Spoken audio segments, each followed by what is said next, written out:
Hormati, pada tahap sosialisasi ini kami akan menyampaikan hasil dari pemetaan tentang keberadaan penyandang disabilitas yang ada di Solo yang melalui kerjasama Dinas Tenaga Kerja dalam hal ini telah memulai kegiatannya sejak awal tahun dengan melakukan pemetaan tentang keberagaman disabilitas. Siapa-siapa sebetulnya yang selama ini sebagai penyandang disabilitas yang ada di Kota Magelang ini untuk dimungkinkan ya diberi kesempatan seluas-luasnya bagi mereka, baik ini untuk mungkin bisa belajar melanjutkan ke pendidikan di atasnya, dan lebih penting lagi adalah bagaimana ketika mereka harus menghadapi kehidupannya ya, dalam hal ini adalah kesempatan untuk bisa memperoleh kesempatan untuk bisa bekerja dalam rangka memberdikarikan seperti yang sudah disampaikan oleh Bapak Wali Kota tadi itu. Untuk itu ada dua narasumber saya kira akan menyampaikan. Yang pertama ini adalah berkaitan dengan mengenal penyandang disabilitas yang ada di Kota Magelang ini, dan selanjutnya nanti akan disusul dengan apa yang bisa dilakukan oleh semua perangkat pemerintah, dalam hal ini adalah OPD, untuk bisa menindaklanjuti apa yang sudah selama ini dirancang oleh Dinas Pekerjaan, Dinas Tenaga Kerjaan. Sehingga materi yang kedua nanti akan berbicara tentang roadmap ya, atau peta jalan yang insya Allah merupakan kegiatan-kegiatan yang dilakukan selama 5 tahun dari 2025 ini sampai dengan 2030. Oleh karena itu untuk penyaji pertama Bapak Dr. Joko Yuwono, sekaligus sekalian dengan penyaji yang kedua, untuk kami mohon untuk bisa bersama kami di depan. Bapak Muhammad Anwar MPT, dipersilakan.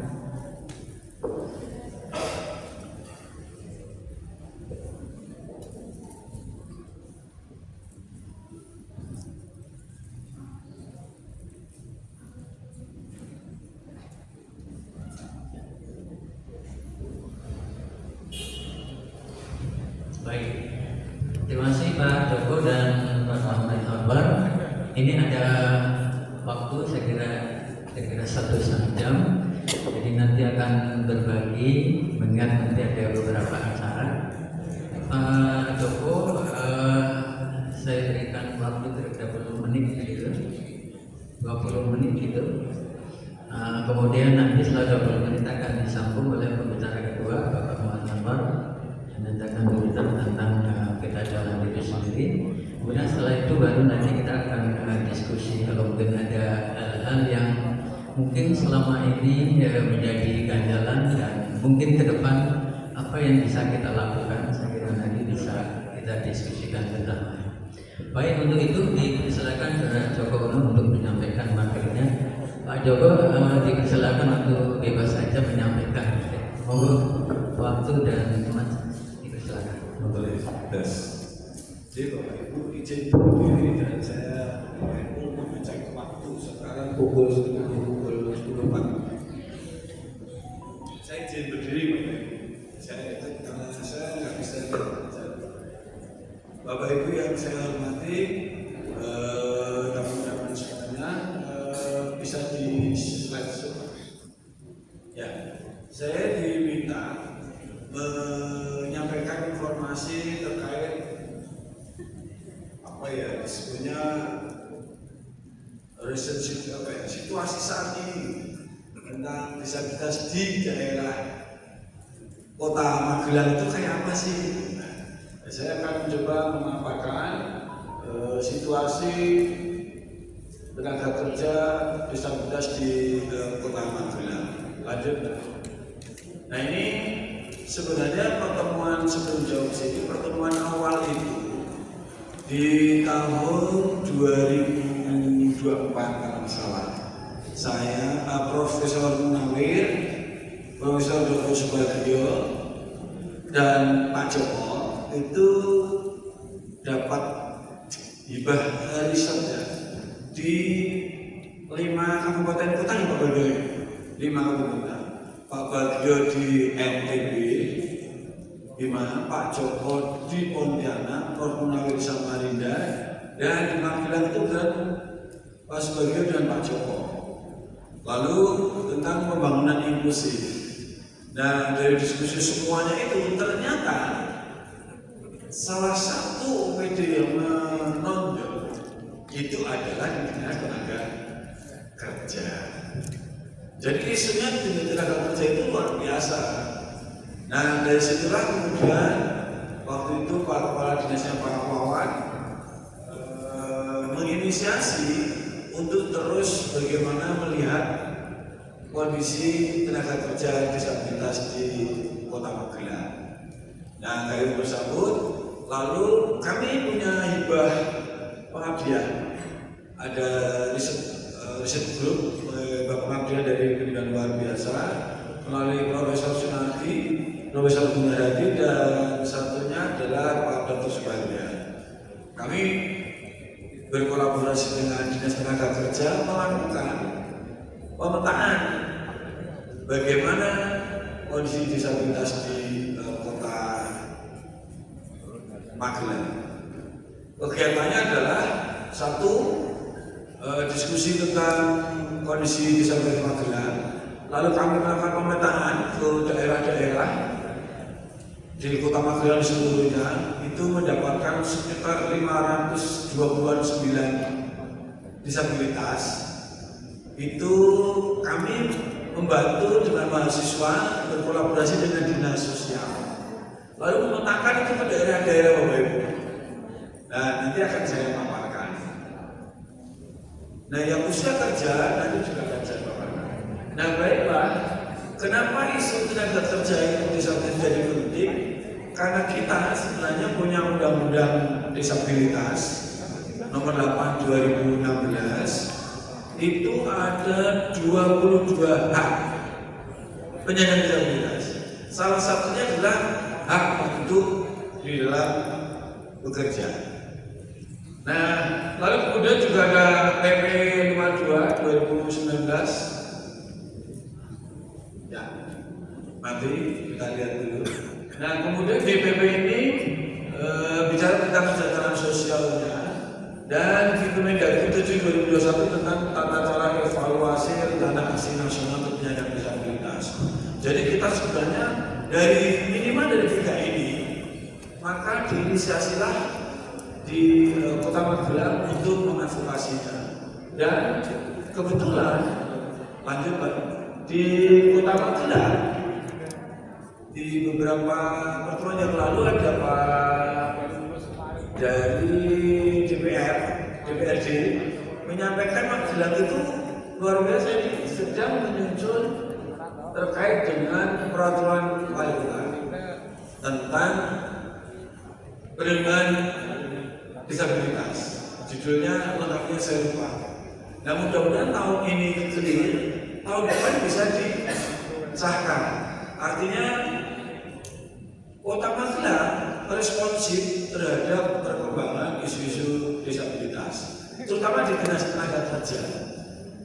Karena perlu saya sampaikan bahwa disabilitas itu harusnya dikeroyok dari dinas sosial, dari dinas tenaga kerja, dari dinas kesehatan, dari dinas pendidikan. Nah sekarang yang terkenal, saudara-saudara kita ini yang sedang ditangani lebih dominan pada tenaga kerja yang usia 15 sampai 50 tahun. Nah, ini yang sedang dipikirkan. Lanjut. Nah, kita mendengar tadi Pak Kepala Dinas juga menyampaikan terkait dengan apa itu program prioritasnya tentang disabilitas berdikari. Secara kebetulan, ya memang takdirnya begitu ya. Ketika UNS bekerja sama kolaborasi dengan tenaga kerja, Pak Wali Kota mendapatkan award terkait dengan isu tenaga kerja yang ada di Kota Magelang. Beri tepuk tangan untuk Kota Magelang. Ini luar biasa.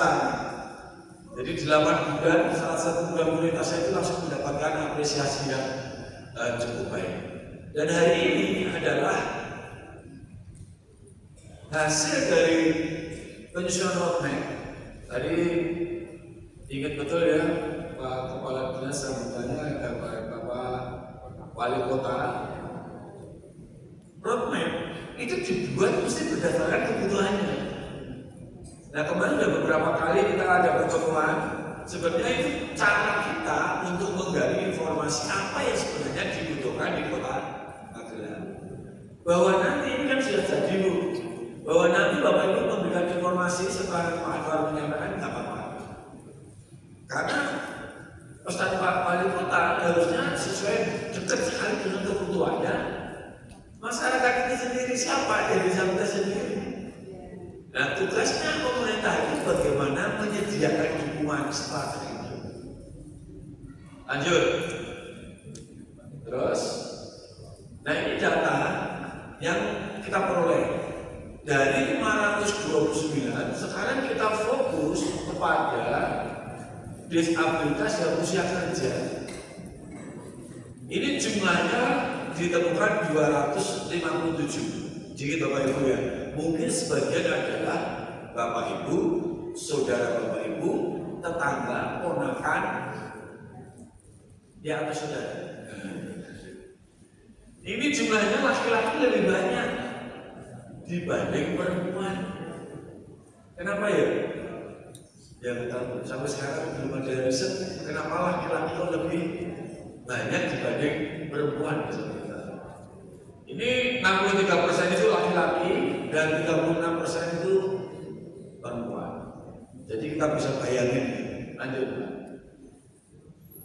Nah, kalau ini adalah data di mana berdasarkan usia kerja yang paling banyak adalah di usia 40 sampai 44. Ya kalau kita ambil range-nya ya, yang 15 sampai 30 itu sebenarnya 59, 25, 15%. Dari yang 21 usia 15 sampai 29, 3 kolom pertama 1, 2, 3 itu sebenarnya bisa jadi adalah masa-masa dia sedang mencari pekerjaan.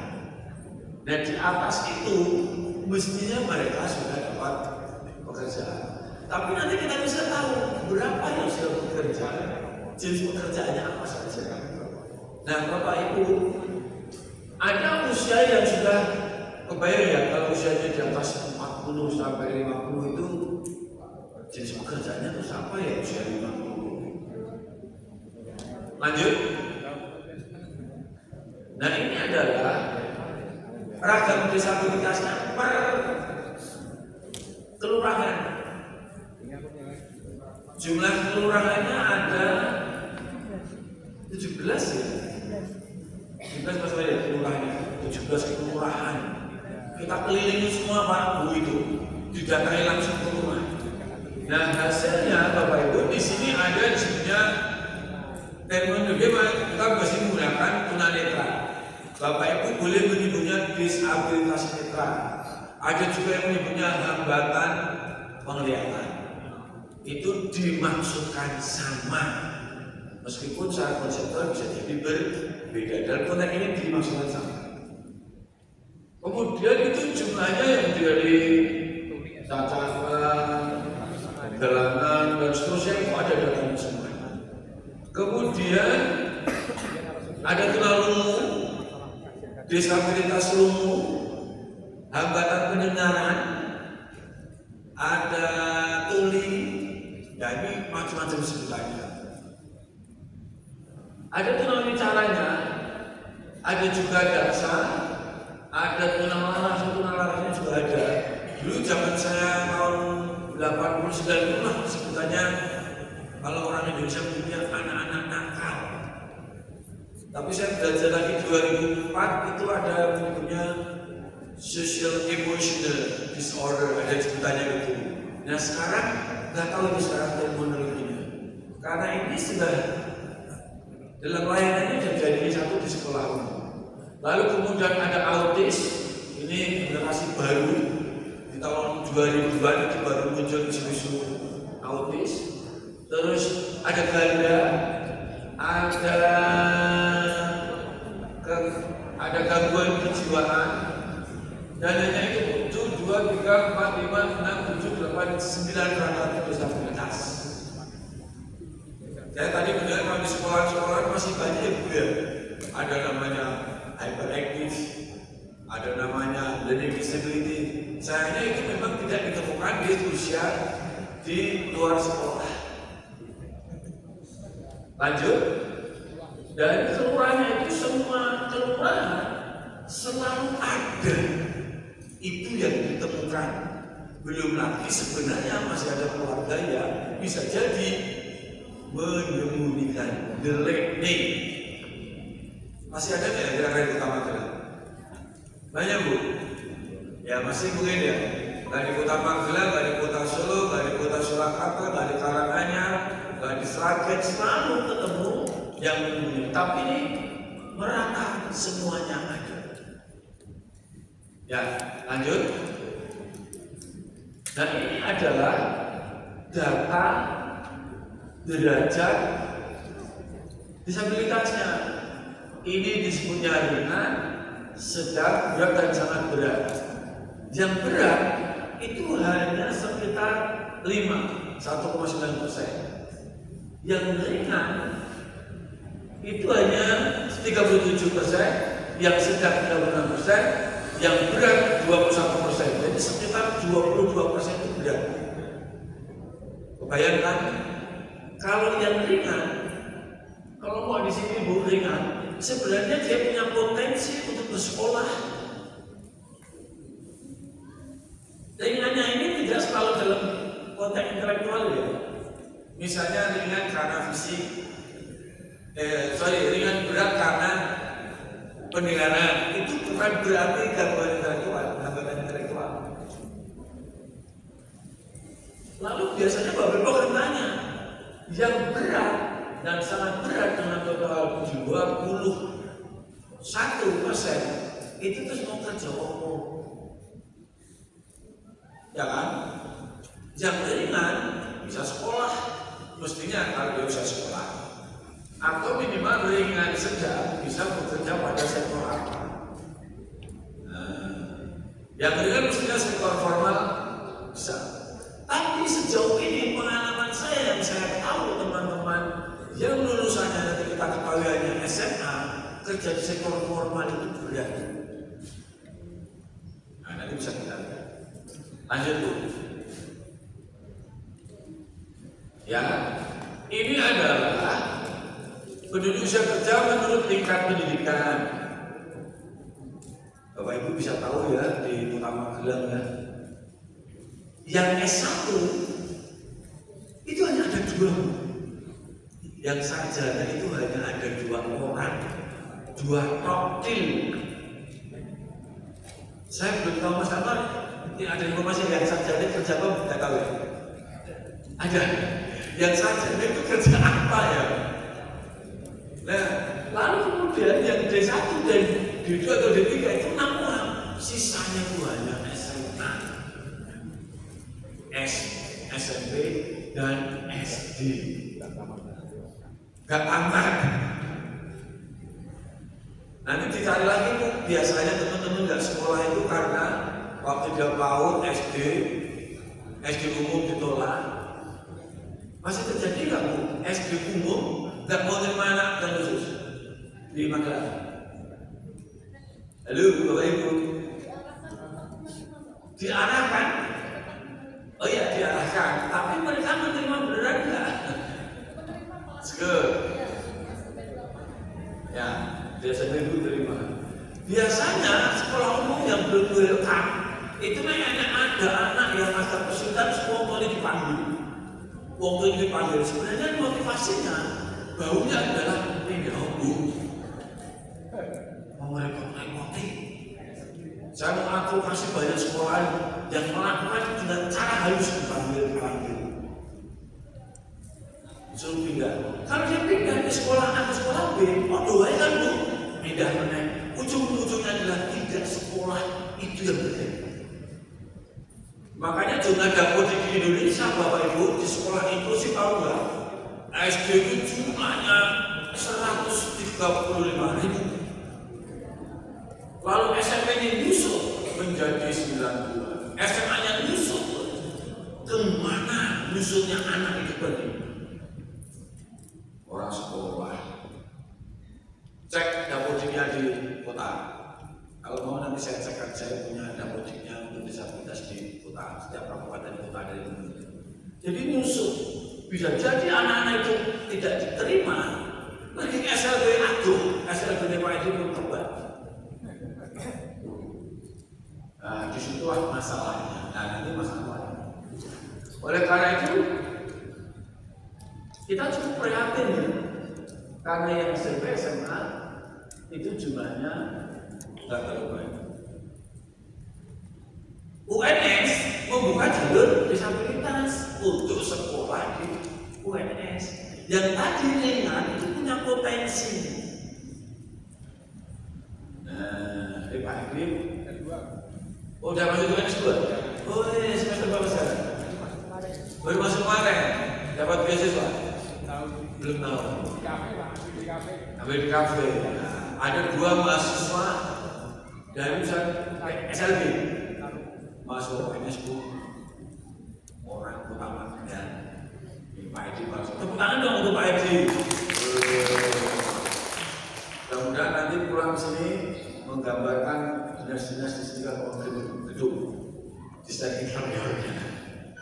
Lanjut. Nah ini adalah berdasarkan yang punya sertifikat kompetensi. Ini guru SLB saya kasih tahu ya. Saya mewawancarai diskusi dengan guru SLB se-Indonesia. Saya wakil provinsi provinsi Papua, Papua, Kalimantan, saya wakilnya ada 30. Rata-rata anak-anak dari SLB punya sertifikat kompetensi. Tapi dari sertifikat itu ternyata mudah susah. Orang ditompo, orang payung. Lalu saya bilang dengan Pak Direktur Kementerian Pusat, saya bilang mestinya ditambah RSW dan ada pendampingan.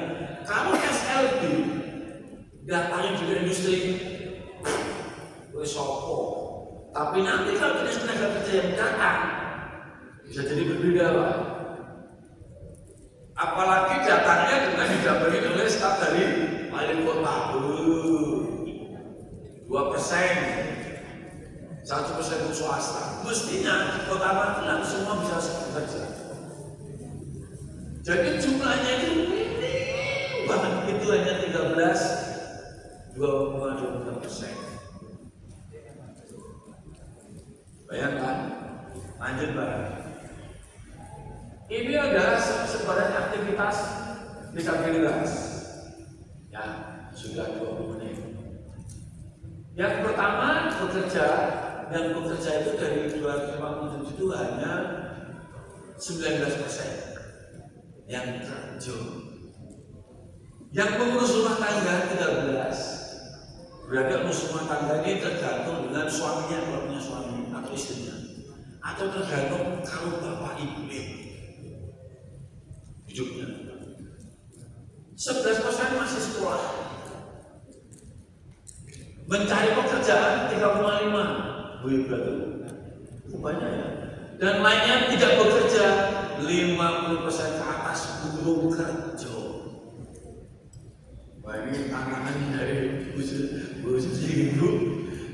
pelan-pelan ditingkatkan, kita bareng-bareng meningkatkan supaya punya pekerjaan.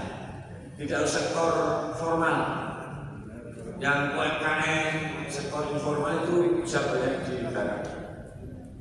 Lanjut, 5 menit lagi.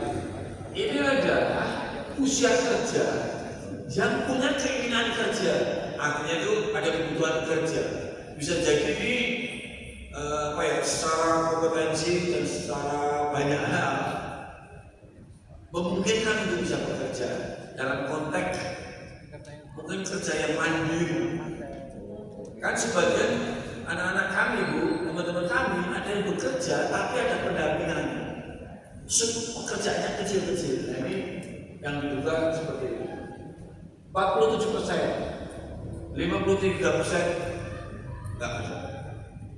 Lanjut. Ini adalah keterampilan yang sudah dimiliki. Yang belum memiliki keterampilan itu 13%, lainnya itu 54%. Sekarang saya sebutin satu-satu ini kata mereka. Yang memasarkan produk dari 257 hanya 3,5%. Yang servis sepeda motor 0,8 tukang servis motor. Saya nggak tahu sektornya sektor di ahas atau dia mandiri. Membuat desain grafis 0,8%. Yang tukang potong rambut ada, Bu, 0,4%. Senglukan lebih banyak ini 2,7% jadi tukang. Barista ada 0,8%. Jahit 3,1%. Masak 10%. Ini masaknya maksudnya apa ya? Dodol suku goreng, dodol bawang, mungkin begitu dalam sektor non formal. Tadi nggak ada sektor formal. Kalau formal itu dari chef di hotel, restoran gitu. Saya belum tahu khusus memasak itu maksudnya berdagang gitu. Terus kemudian rias, tata rias itu ada 0,4% dan batik itu 8%. Jadi Bapak Ibu dan beberapa teman-teman kita kerjaannya membatik. Yang lainnya belum tahu persis, 50% ke atas. Lanjut. Ini adalah usia kerja berdasarkan pelatihan kerja yang mendapatkan pelatihan, yang tertarik pelatihan itu 47%. Sisanya enggak tahu. Mungkin nggak ada pelatihannya, ada pelatihannya tapi kurang cocok dengan apa yang dia minati. Kayak saya kalau pelatihan komputer nggak mau saya nggak bisa. Pelatihan jahit, karena saya jahit saya bolak-balik terus gue nggak mau jalan terus. Nah itu artinya bisa jadi yang tidak tertarik pelatihan karena jenis pelatihannya tidak sesuai dengan si passionnya si anak. Makanya dia Pak Wali Kota itu benar, harusnya didatain dia tertariknya apa, itu yang diberi di asesmen minat bakat. Nah kami kemarin melakukan itu. Lanjut. Nah ini adalah hasil ada tes psikologi yang dilakukan oleh UNS oleh psikologi. Tes psikologi ini hasilnya ini loh Pak. Tetapi baru dimulai 20 orang. Mudah-mudahan setiap tahun dari Dinas Tenaga Kerja ada tes psikologi minat bakatnya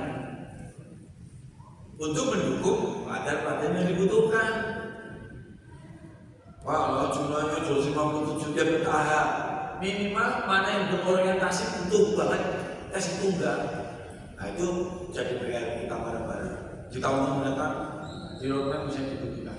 Dan rata-rata yang telah diberikan tes adalah daksa, ada tunarungu, ada tunanetra yang autis nggak ada. Makanya rata disabilitasnya tadi jumlahnya kebanyakan di sana. Lanjut. Ini terima kasih kami.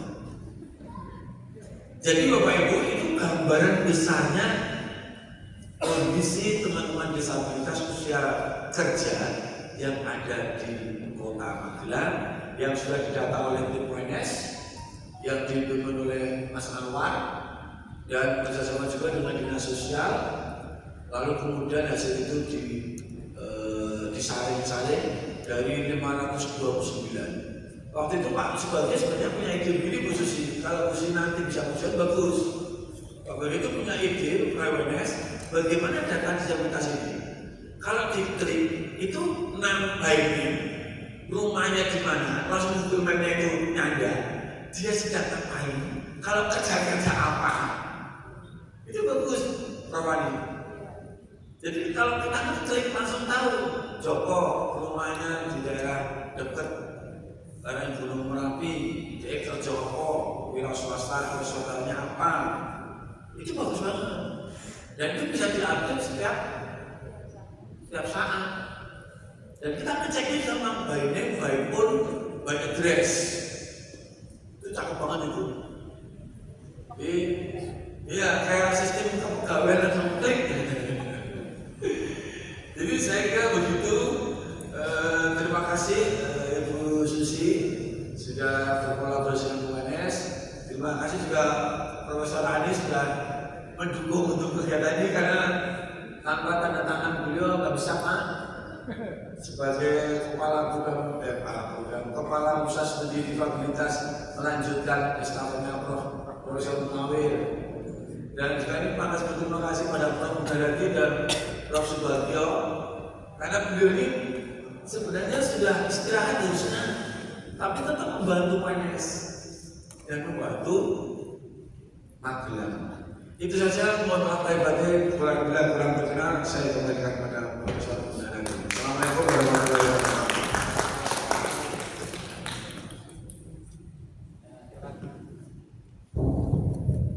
Terima kasih Pak Joko yang sudah menyampaikan. Jadi tadi apa yang disampaikan